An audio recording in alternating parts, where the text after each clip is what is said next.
Nagbabadya ang isa namang balasahan sa gabinete ni Pangulong Bongbong Marcos. Ayon yan sa political insider na si Ronald Llamas.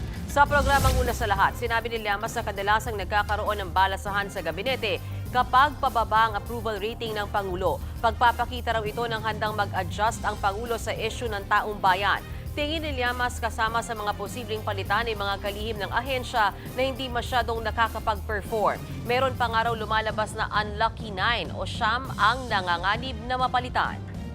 Halimbawa, yung tourism natin, way below target. Yung mga turistang pumapasok sa ating bansa. At saka mga ilang kaso na rin yung naisampa sa ating health secretary. So hindi assurance na sinasabi ng cabinet secretary na hindi siya matatanggal, ay hindi nga siya matatanggal. So, depende yan sa presidente. Mga kapatid, Mean Los Baños po, huwag magpahuli sa mga balita at impormasyong dapat ninyong malaman. Para sa mas malawak na balitaan at diskusyon, mag-follow at mag-subscribe na sa social media pages ng News 5.